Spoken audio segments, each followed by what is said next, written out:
Ricky Starks officially joins NXT. Moose makes his first appearance in WWE.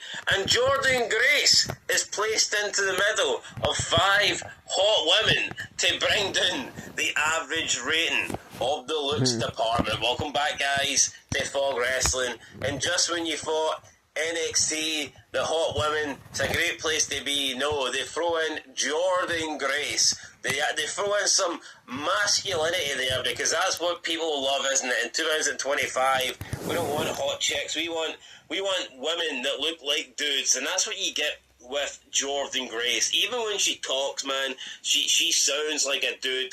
All those steroids, all those hormones. And somebody said in the comments that she sounds like a default character from one of the old SmackDown versus Raw games. She just sounds like the default generic voiceover.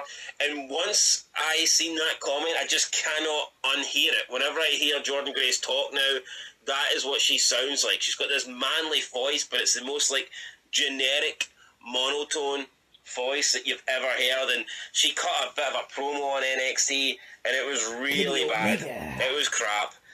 Just basically thrown out a challenge there. And yeah, Jordynne Grace should have just left her in TNA.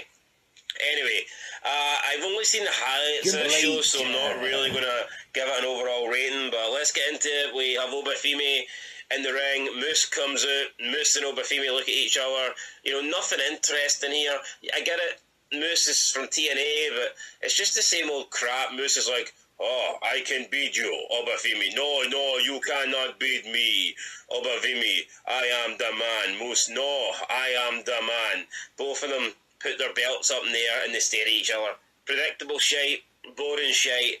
The match has to happen. Good for them. I don't care. I don't care. I mean, why is Moose coming out here? Just randomly throwing these two out there, just to have a face down. No reasoning, no story, no nothing. Oh, it's just, I'm the big dominant guy. No, I'm the big dominant guy. Let's have a match to see who the dominant guy is. I mean, pretty much that's what we got here. Then we got Klein Jordan, Jada Parker, and Carmen Petrovic. Women's number one contender match for the North American title. Lisa Ty. Who won it? Can't even remember. I don't know who won it. I think it was Petrovic. Was it Petrovic? Yeah. I'm not too sure. Yes. Might have ended. No, it was Carmen Petrovic. So she's going to get a shot against Stephanie Fakir. Then Jada Parker dancing around. And Saria taking on the Metaphor. Just Saria, another big masculine, roided up looking freak. I've gave NXT a lot of credit, guys. I've said that NXT, in terms of like attractiveness, okay, they probably do have the most attractive female roster, I think, in wrestling. But they've added some stinkers to it recently, man. There's Jordynne Grace, no. Saria, no. I mean, what next? What next? Are they going to fucking add Nyla Rose or something? Come on. Please what no. are they doing here? Soruk and Saria win. Then we got an interview backstage. Don't care. Ricky Saints. I don't think they want the backlash for that right now. There's a contract signing. Ethan Page comes out. Ethan Page says, "Nice play out of my book, but there's only one Ethan Page. Thank God there's only one. We don't need more than just one Ethan Page. One's more than enough, thank you." Then Javon Evans comes out. They get into a bit of a brawl. Honestly, don't really care. Wasn't paying attention. Like I said, only watched the highlights. So then Wes Lee apparently came out, and I find it hard to tell Wes Lee and Javon Evans apart. So they kind of do look the same build, same size. They did used to have the same hairstyle. Pretty much got the same trunks. They wrestle the exact same. They sound the exact same. I mean, but once upon a time, this could have been the same guy, 100%. And I don't know, he's just like created he's like multiplied or something. He's cloned himself into getting another version. Right, what have we got now? After that, we get Shawn Spears taking on Shannon Lorenzo with the family. So, who cares? Izzy Dame is hot. I mean, come on, just look at Izzy Dame. Look at some of the women in NXT. How great would it be if these women were actually allowed to be fucking sexy? Look, these are attractive women, but people just don't understand what I mean when I say it. you get attractive women in WWE, but they're not really acting as feminine as they could. They're not pushing the sex appeal boundaries that they do in some other wrestling promotions. And I think if NXT did that, holy shit, man, the male audience would go right up. I mean, they're still hot, but at the end of the day, in like AEW, there's some women that are produced, they're pushed as hot, attractive women.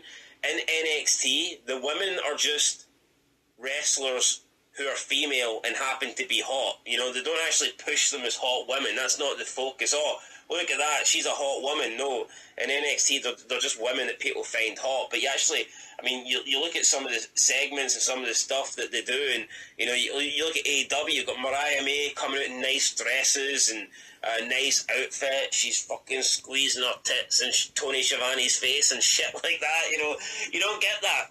You might have Booker T going shucky ducky quack quack, but there's nobody giving Booker T a face full of breasts. It just doesn't happen. Maybe they're giving Triple H the breast backstage, but it's not happening here. Anyway, tired, very tired. Let's get through this. Moose runs into the ring, apparently takes down Lexis King. Didn't see this. The Hardy Boys have accepted the No Quarter Catch Crew challenge for next week. Good for them. Did we get to see the Hardys in NXT? I mean, maybe. Missed it. Bit of a yawn there. I mean, it is like 2:30 in the morning. Forgive me, guys. Eddie Thorpe takes on Andre Chase. Andre Chase loses. Are we surprised? Absolutely not. Not really. Then we get the fifth match. Is this the main event? I don't know. Julia, Stephanie Fakir, and Jordynne Grace taking on Fatal Influence. And in the end, Jordynne Grace wins with her Grace Driver defeating... I'm so shocked. I don't know. Who did she defeat? Jasmine Nix. Another hot chick. Another really smoking hot chick there, Jasmine Nix. So, yeah, she gets planted by... the short, stumpy, masculine steroid freak that looks and sounds like a man. So, not surprised that you've seen Saria come in, book strong, Jordynne Grace comes in, book strong, and I know a few of you were saying this in the comments, it almost feels like over the past 6 months, they have sacrificed the NXT women's division. People were saying that, you know, they were pushing this younger next generation of women, and they've just kind of jobbed them all out for more established, older, I'm not going to call them stars, but wrestlers that have been around the block, wrestlers that have travelled the world. And I mean, you can see that. You look at Jordynne Grace coming in, obviously been in TNA a while, but you've got Stephanie Fakir and Julia, you know, both into their 30s, have both been around for a while now, wrestling internationally, and they've just brought them in, and they seem to be the women that they want to get behind. And before you know it, Julia is the NXT Women's Champion, Stephanie Fakir is the NXT Women's North American Champion, and it just feels like they have, you know, put on hold the rest of the women. Look, was it time for Roxanne Perez to lose her belt? I believe so, yes. Am I upset and crying that Fallon Henley lost her title? No, I'm not. But it does feel like they have pretty much just hit the reset button and they went, right, we don't really care what we're doing with the women in NXT. We're just going to push these new women. And we've seen them come in, and already they've just jumped ahead. They've leaped ahead of everyone else. Obviously, they're the champs, but, I mean, you look at Jordynne Grace, she will probably move into, the women's main event scene.